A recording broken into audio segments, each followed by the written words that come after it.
Ketika kita tahu bahwa kita mau membawa anak-anak kita menjadi sosok pribadi yang seperti apa, nah kita pilihlah pola asuhnya. Pola asuh ini memang orang tua tuh lebih fokus pada penerapan disiplin, gimana supaya anak patuh gitu. Begitu anak berbeda pendapat sedikit aja, langsung dikasih sanksi gitu ya. Padahal sebenarnya perbedaan pendapat itu kan sebenarnya menunjukkan bahwa anaknya itu hidup, apa aja yang anaknya minta akan dituruti ya, karena dia merasa bahwa semua anak itu baik, semua anak itu bersih, dan semua anak tuh gak bisa salah. Namanya anak-anak, dia suci. Oh, ini kekeliruan yang luar biasa ini. Pola asuh ini disebut neglect atau uninvolved, ya, tidak terlibat. Saya kasihan sekali anak-anak ini adalah anak-anak yang kesepian, dan biasanya anak-anak seperti inilah yang cenderung jatuh dalam kecanduan. Dan ini yang sangat mengkhawatirkan ya, sangat bahaya.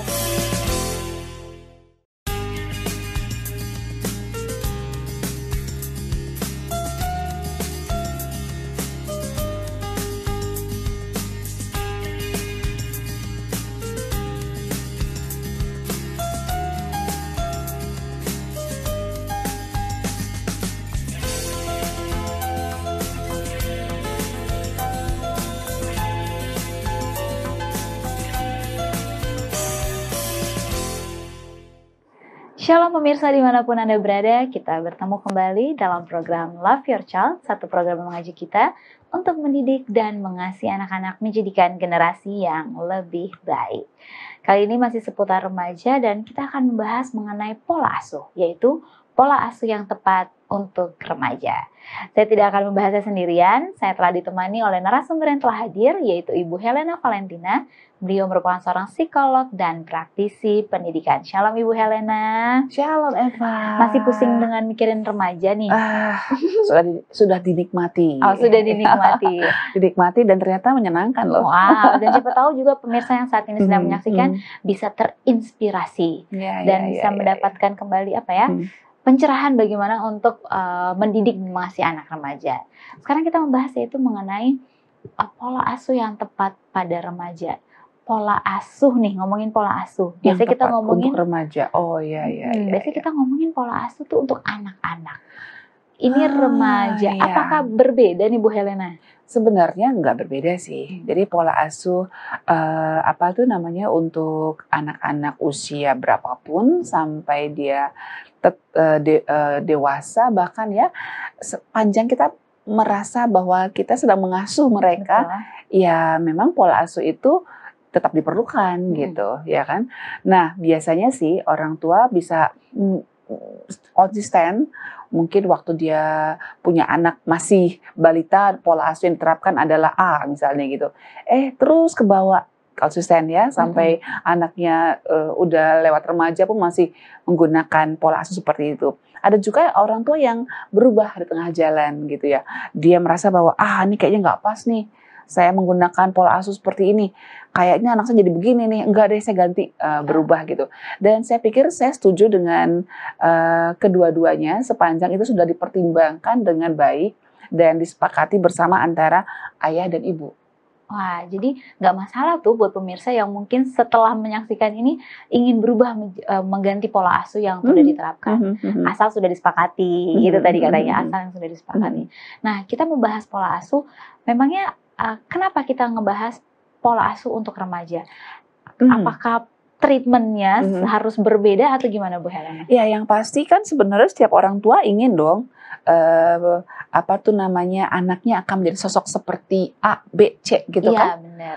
Kita kan nggak mungkin ya punya anak lalu kita nggak mau tahu dia mau jadi apa, kayak mau jadi penjahat, kayak mau jadi orang baik, I don't care, kan nggak gitu kali. Tapi ada loh orang tua kayak gitu. Waduh. Sedih sekali ya. Iya. Sedih sekali buat anaknya dan buat orang tuanya juga. Betul. Nanti. Dan kalau saya boleh memberikan saran pada Bapak Ibu sekalian di rumah ataupun di mana saja, ketika Bapak Ibu beruntung mempunyai anak remaja, karena tidak semua orang tua loh bisa merasakan mempunyai anak remaja. Benar. Ya mungkin belum sampai remaja anaknya sudah nggak ada. ya kan? Nah, kalau Bapak Ibu masih mempunyai kesempatan untuk hadir dalam keluarga di mana anak-anak kita adalah remaja, hargai itu. Dan ingat selalu bahwa inilah momen terpenting. Inilah momen terpenting di mana suami dan istri harus lebih kuat berpegangan tangan dan sama-sama fokus pada tujuan akhir dari pola asuh ini, yaitu untuk menghasilkan pribadi yang kita harapkan, kan seperti itu ya. Ya kan seperti ini deh. Kenapa anak tuh dimasukkan ke satu sekolah? Pasti ada tujuannya dong, supaya dia menjadi sosok seperti ini. Kenapa kok nggak di sekolah yang lebih murah sih? Betul. Kenapa harus di sekolah yang mahal? Kenapa harus di sekolah yang disiplin? Kenapa harus di sekolah yang menghargai kreatif? Kenapa? Pasti ada tujuan dari orang tuanya. Nah, jangan lupa rumah ini adalah sekolah buat anak-anak kita. Dan pola asuh itu adalah gaya kita mengajar, mendidik, dan juga membimbing anak-anak kita untuk menjadi sosok yang kita sepakati bersama antara suami dan istri. Jadi memang ketika kita sudah punya anak, harusnya sih dari awal kita udah ngobrol nih sama pasangan kita. Kita mau bawa anak kita kemana ya? Gitu. Apakah kita mau bikin anak kita menjadi anak yang sangat gaul gitu, atau anak yang jadi leader di kemudian hari, atau apa? Ya kan, memang sih anak itu punya hak untuk menentukan arah hidupnya. Tapi orang tua juga perlu untuk mengetahui kira-kira seperti apa nih yang kita harapkan dari anak kita. Boleh dong kita bermimpi. Boleh lah, pasti setiap orang tua kan? punya kerinduan anaknya mau jadi apa, dan saya yakin pasti inginnya lebih baik di kemudian hari ya. Nah, jadi ketika kita tahu bahwa kita mau membawa anak-anak kita menjadi sosok pribadi yang seperti apa, nah kita pilihlah pola asuhnya. Dan sekarang kita mau bahas nih macam-macam dari pola asuh yang sudah ada. Biasanya Bu Helena, pola asuh yang akan kita pelajari ini itu terbagi dalam beberapa. Yang Eva tahu apa? Yang saya tahu nih biasanya otoriter. Itu kayak paling gampang familiar lagi. Dan banyak ya, paling banyak ditemui ya otoriter ini memang adalah salah satu pola asuh atau gaya asuh yang klasik ya. Karena apa? Itu Diana Baumrind tuh membuat banyak orang sepakat bahwa memang betul ya, dalam keluarga-keluarga tuh umumnya nih ada 3 jenis. Ya, otoriter, kemudian permisif, dan satu lagi orang suka sebut otoritatif, tapi sekarang juga ada yang bilang apresiatif gitu. Kita pikir apresiatif aja ya supaya nggak bingung dengan otoriter ya. Benar. Nah, ketiga pola asuh ini bertahun-tahun tuh diyakini ada di dalam setiap keluarga gitu ya. Maksudnya ada keluarga yang menerapkan otoriter, ada yang menerapkan permisif, dan juga ada yang menerapkan apresiatif. Dan ternyata hasilnya beda. Jadi anak-anak yang dididik dalam keluarga yang otoriter itu kok punya kepribadiannya khas ya gitu. Memang sih bukan hanya pola asuh yang menentukan kepribadian seseorang gitu ya. Ya kan orang pada bilang masih ada pengaruh lagi yang gennya dia bisa jadi. Kalau dia saya sekolahin di sekolah bagus gimana Bu Helena? Iya, pengaruh herediter ya, atau pengaruh dari turunan nih. Ini turunannya nih memang punya polanya pemarah nih. Sebenarnya kalau menurut saya ya karena tiap hari dia ketemu dengan orang tua yang memarah gitu ya. Nah, terus yang kedua adalah pengaruh lingkungan sih sebenarnya. Makanya kalau ada orang tua memilih baik-baik sekolah mana ya yang akan kita pilih untuk menjadi tempat anak kita belajar itu sangat bijaksana. Jadi jangan sekedar cari yang murah. Lalu ada yang murah tapi bagus, ya kan? Ada yang nggak bayar bagus juga gitu. Tapi ada juga yang mahal nggak bagus juga gitu. Jadi jangan langsung bijak, ya? Jangan langsung gini. Kemana orang memilih kita ikut ke sana. Harusnya dipelajari siapa kepala sekolahnya, bagaimana sikap dia untuk melihat perbedaan murid-muridnya, bagaimana guru-gurunya. Harusnya begitu. Jadi jangan cuman gaya-gayaan. Nanti saya gengsi dong. Masa sekolahnya ke situ sih kan itu lebih murah. Itu tidak bijaksana menurut saya. Karena banyak sekali sekolah murah yang saya tahu ya, guru-gurunya juga baik-baik gitu. Wah, ini yang perlu diperhatikan oleh orang tua supaya mereka memilih dengan bijaksana. Kita masih akan membahas nih Bu Helena tentang 3 pola asuh tadi dan bagaimana bagaimana kalau kita menerapkannya dan hasilnya seperti apa. Supaya kita punya gambaran dan pemirsa tetap bersama kami di Love Your Child.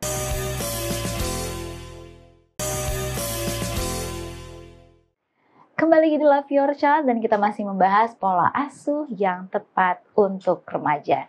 Tadi Bu Helena sempat katakan ada 3 bocorannya ya Bu Helena ya. Pola asuh, macam-macam pola asuh.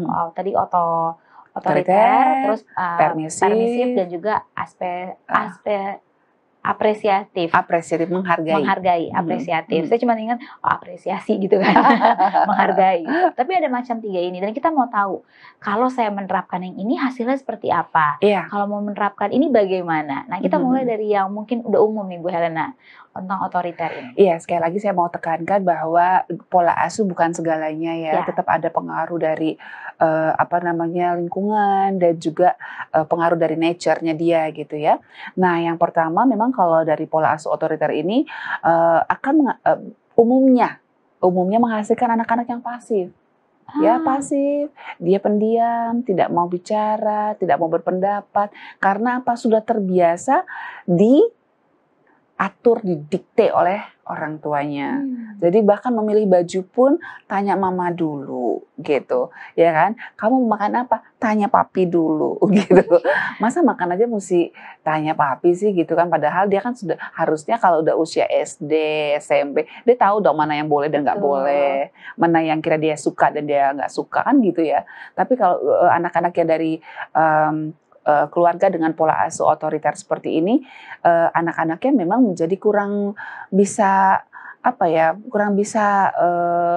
menghargai dirinya dan kurang bisa juga terlibat dalam kegiatan kelompok, bekerja sama kurang ya. Karena dia terbiasa mengikuti followers gitu ya. Iya, followers dan betul-betul harga mati kata-kata mama papanya. Padahal mama papanya juga kan tidak selalu hadir bersama dengan dia kan.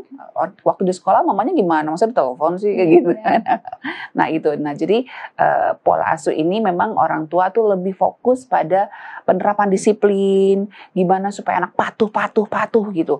Begitu anaknya berbeda pendapat sedikit aja, langsung dikasih sanksi gitu ya. Padahal sebenarnya perbedaan pendapat itu kan sebenarnya menunjukkan bahwa anaknya itu hidup. Dia mengutarakan apa yang ada dalam pikirannya ya. Anak itu hidup dan anak itu punya warna gitu loh. Bayangkan kalau saya merah, suami saya biru. Masa anak saya harus merah dan biru? Ya kan, masa mereka nggak boleh jadi kuning? Mereka nggak boleh jadi hijau, which is itu juga indah kan di pemandangan Tuhan ya. Seperti itu. Jadi orang tua dengan pola asuh otoriter ini sangat mudah untuk tersinggung ketika anaknya berbeda pendapat gitu. Dan hasilnya adalah anaknya pasif, gak bisa mengutarakan apa kurang kreatif, kurang bisa bekerja sama, tidak percaya diri. Itulah hasilnya. Ya kan, itulah hasilnya. Dan dia akan susah untuk bisa menjadi leader. Karena udah terbiasa untuk mengikuti perkataan orang tuanya terlebih kan. Betul. Nah itu yang otoriter. Yang kedua nih Bu Helena. Nah untuk yang permisif kebalikannya, anaknya jadi aktif membangkang. Waduh, ini kenapa kok bisa sampai begini? Iya karena kan permisif ini cirinya adalah orang tua tuh kayaknya sayangnya boleh bilang berlebihan. Anaknya nggak boleh kena tegur, anaknya nggak boleh mengalami sakit. Gitu ya. Ya itu saya memang bisa berkelanjutan pada pola asuh seperti yang pernah saya sampaikan, hovering ya, helikopter dan juga mesin potong rumput, lawnmower ya. Nah tapi ini induknya dari sini nih, permisif ya. Jadi apa aja boleh. Dia menganggap bahwa anak itu adalah orang yang bersih, nggak mungkin salah anak saya. Jadi udahlah dia mau minta apa aja, oke, fine. Berarti salah satu cirinya adalah ketika anak ini ditegur, mungkin orang tuanya langsung bisa turun tangan. Iya, ini dia nih orang tua yang permisif dan anaknya dibuat untuk selalu mendapat respon yang positif dari dia. Responnya misalnya lebih menyayangi. Anaknya nangis sedikit, oh kenapa nak? Gitu. Terus, mau tadi ada gitu, wah dia langsung percaya anaknya bulat-bulat itu omongannya bahwa anaknya jadi korban. Padahal belum tentu ya. Bisa jadi anak yang cari gara-gara kan gitu ya. Nah ini memang responsif. Kalau ya tadi otoriter dia hanya berespon ketika anaknya patuh, anaknya disiplin dan sebagainya. Tapi dia tidak menerima perbedaan dan dia tidak memberikan kesempatan anaknya untuk berkata tidak. Harus nurut dan pokoknya tuh. Biasanya bahasanya kayak gitu tuh. Ma, kenapa sih mau pokoknya kamu harus itu. Yang pasti mama kalau udah bilang A ya A. Nah, Wah. itu otoriter. Nah, kalau yang permisif, ada berbedanya adalah dia responsif, apa aja yang anaknya minta akan dituruti. Ya, karena dia merasa bahwa semua anak itu baik, semua anak itu bersih, dan semua anak tuh nggak bisa salah.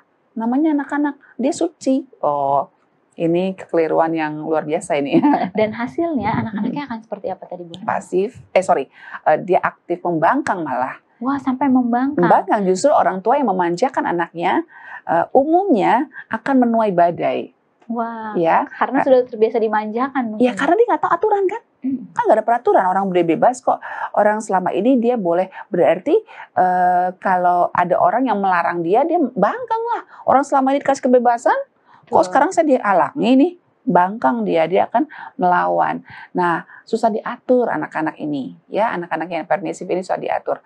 Dan yang berikutnya tentu saja dia akan jadi orang yang manja, yang susah untuk menjadi pemimpin. Karena apa? Karena dia mungkin kurang disukai oleh teman-temannya. Karena ya dia kan? punya aturan sendiri. Iya, karena mereka sudah terbiasa diberi kebebasan yang terlalu besar oleh orang tuanya, walaupun orang tuanya memberikan itu semua karena kasih sayang. Dan jangan lupa, semua pola asuh ini sebenarnya akarnya adalah orang tua ingin memberikan kasih sayang loh. Pasti, saya yakin semua orang tua tuh pasti mau memberikan yang sayang, tiga ini ya, yang tiga ini. Ketiganya pasti mau memberikan tuh sayang, tapi kan bentuknya berbeda dan hasilnya akan seperti Jadi apa. kalau di otoriter kan respon orang tua adalah banyak menggunakan hukuman, punishment ya. Jadi gak nurut, hajar. Berbeda pendapat, disindir dengan keras gitu ya. Nah, kalau permisif, dia terlalu lembut dan mungkin tidak ada hukuman kali tuh. Mengiyakan semuanya yang diminta oleh anaknya. Apa aja yang diminta dikasih. Even itu mamanya harus jungkir balik untuk membuatkan pesanan masakan anaknya tanpa harus mempertimbangkan kesehatannya. Dia nggak apa-apa lah, dia akan korbankan, mau jual deh, yang penting anaknya senang, padahal itu bukan kebutuhan gitu. Cuman hanya ingin mendapat makanan yang lezat, masa mamanya harus menjual yang tidak perlu dijual, kan aneh ya. Sebelum kita masuk ke yang ketiga, karena kita sudah belajar dari dua pola asuh ini dan saya rasa pemirsa sudah mulai mempelajarinya. Saya mau anak saya seperti apa. Oke, kita akan lanjutkan ya Bu Helena. Dan pemirsa tetaplah bersama kami di Love Your Child.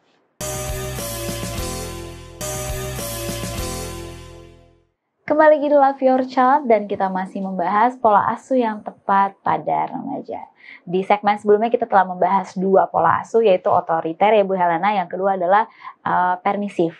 Ya, dan ini sangat berbeda sekali, berduanya sangat berlawanan ya. Kalau boleh saya bilang ekstrim. Iya, ekstrim. Ekstrim kiri, ekstrim kanan. Nah, dan kita mau bahas yang ketiga. Ini yaitu apresiatif. Nah, ini udah dapat pas ya. Karena saya ingat apresiasi, apresiatif. Nah, ini seperti apa? Jadi di pola asuh yang ketiga ini ditemukan bahwa ada juga loh keluarga yang mengasuh anaknya dengan cara memanusiakan anaknya gitu ya. Manusia itu adalah orang yang punya kelebihan dan kekurangan gitu. Bisa diterima dua-duanya. Iya, jadi dia diterima dalam pribadi yang utuh, di mana anak itu dilatih untuk berekspresi secara wajar ya. Jadi kalau dia mungkin sedih, ya anaknya nangis, ya mamanya akan bilang nggak apa-apa nak, nangislah. Nanti kamu kalau sudah selesai menangis, cerita sama mama ya gitu. Nah, kalau di otoriter nggak boleh. Apain kamu nangis-nangis? Cengeng kamu, laki-laki masa nangis? Malu-maluin kan gitu kan. Padahal yang namanya sedih kan di semua jenis kelamin kali. Dan ya semua kan? orang, semua umur juga merasakannya ya. Iya, kayak papanya nggak pernah nangis saja.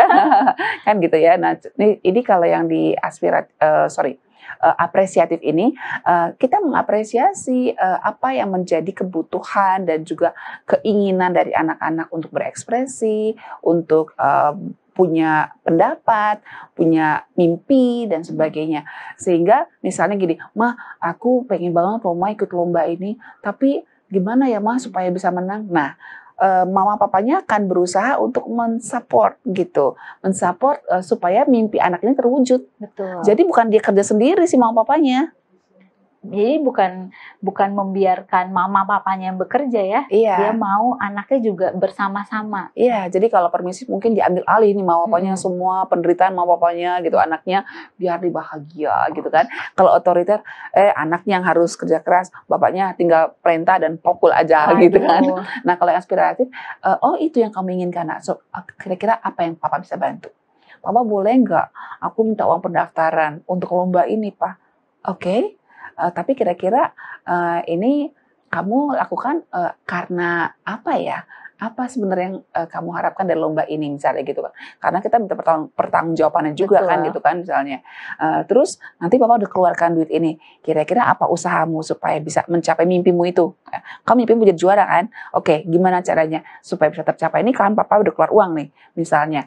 Dia harus jelaskan, oh iya Pak nanti aku mau latihan 3 kali seminggu, aku mau begini dan begitu-begitu.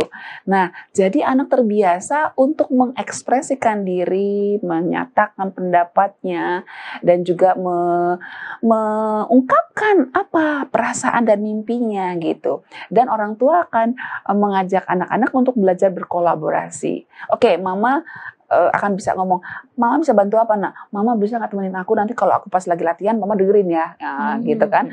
Nah kan kerjasama nih. Bayangkanlah kalau itu sering terjadi di rumah, sering bekerja sama untuk mengerjakan satu proyek keluarga misalnya gitu kan. Mungkin bapaknya juga punya proyek, mama punya proyek, bisa saling bantu kayak begitu.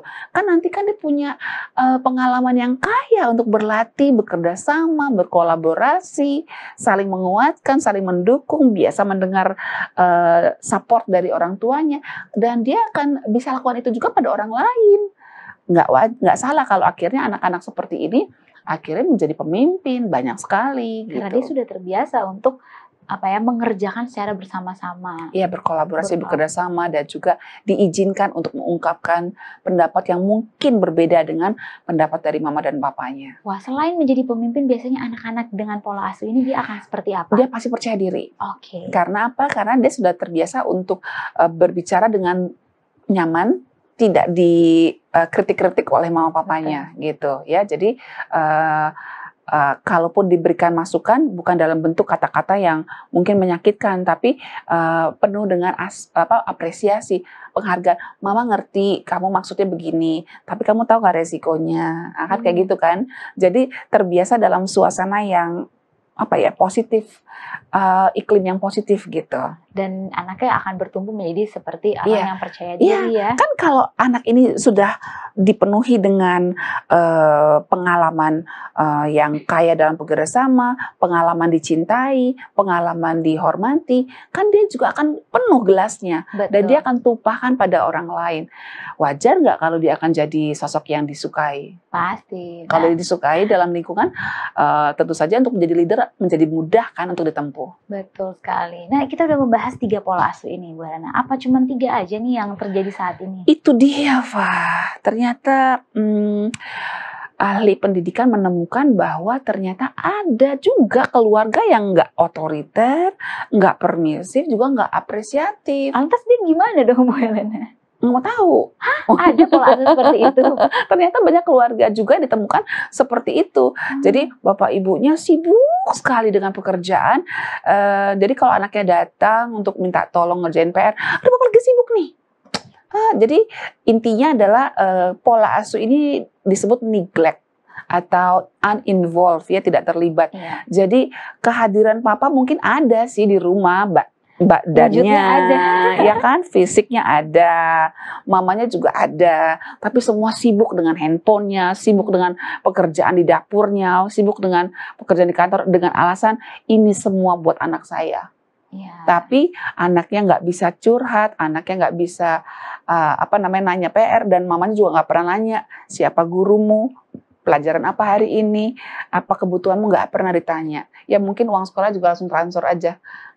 Jadi dia benar-benar seperti lepas tangan gitu aja, Bu. Dan ada loh, saya banyak menemukan loh ini, serius. Ya jadi serius bener. Saya kasihan sekali anak-anak ini adalah anak-anak yang kesepian. Dan biasanya anak-anak seperti ini yang cenderung jatuh dalam kecanduan. Dan ini yang sangat mengkhawatirkan ya, sangat bahaya. Dan saya sedihnya lagi adalah banyak keluarga yang seperti ini adalah keluarga-keluarga yang bapak ibunya orang berpendidikan tinggi gitu. Ya kan, dan pelayan masyarakat, kemudian ya pelayan rohani juga gitu. Tapi anaknya ini adalah anak-anak yang terabaikan. Wah. Ya, terabaikan. Jadi dia benar-benar tidak peduli perasaan anaknya, tidak peduli apa kebutuhan emosional anaknya, kebutuhan fisiknya, semuanya sekedar ya berjalan begitu saja. Nah, masih syukur ya ada keluarga yang masih siapin makanannya. Ada juga yang enggak loh. Karena Enggak, udah ada serius. yang bantu mungkin di rumah. Enggak juga. Jadi anaknya nyari-nyari sendiri. Waduh. Ya, terutama anak-anak dari kalangan miskin ya. Nah, itu anaknya cari makan sendiri. Di rumah ada bapaknya, ada ibunya. Ya, bapak ibunya sendiri-sendiri dengan urusannya masing-masing. Yang satu selingkuh, yang satu bekerja dengan teman-temannya. Anaknya ada di rumah, tapi tidak ada yang ngasih makan. Anak ini harus cari sendiri. Sedih ya. Sedih banget. Dan ada juga yang orang tuanya mungkin ke luar negeri gitu ya. Tidak mau telepon anaknya bertahun-tahun gitu. Mungkin sih transfer, titipin ke orang tuanya, ke neneknya anak ini gitu ya. Tapi nggak pernah tanya, nggak pernah bertukar cerita, atau mungkin sharing-sharing gitu ya. Nggak pernah ada perhatian sama sekali. Nah, inilah anak-anak yang uninvolved, yang akhirnya terabaikan dan wah, biasanya anak-anak pernah mengalami gangguan jiwa yang cukup lumayan ya. Dan masalah yang banyak, yang berat yang mereka hadapi juga ya, yang dialami. Wah, ternyata kita belajar ada empat pola asuh, dan ini menjadi bisa menjadi pilihan juga bagi para orang tua. Mau anak kita seperti apa, kita bisa menerapkan pola asuh. Kalau saya boleh rekomendasikan, berilah anak-anak pola asuh apresiatif. Hargai mereka karena apa yang kita tabur akan kita tuai kelak. Ketika kita mengabaikan anak-anak kita nanti tua juga diabaikan. Siapkah? Ya kan? Ketika kita mengapresiasi anak-anak kita saat ini, tidak mungkin mereka melupakan apa yang kita sudah lakukan, perjuangkan, dan sumbangkan dalam kehidupan dia kelak. Satu saat nanti kita akan menuai hasilnya. Amin. Terima kasih banyak Ibu Helena. Sama-sama, dan Eva. Terima kasih banyak para pemirsa. Kita kembali diingatkan untuk tetap mendidik, mengasihi anak-anak untuk menjadikan generasi mereka yang lebih baik, pribadi yang lebih baik, dan kita sendiri akan menuai di masa yang akan datang. Sampai bertemu di episode berikutnya. Shalom dan Tuhan memberkati.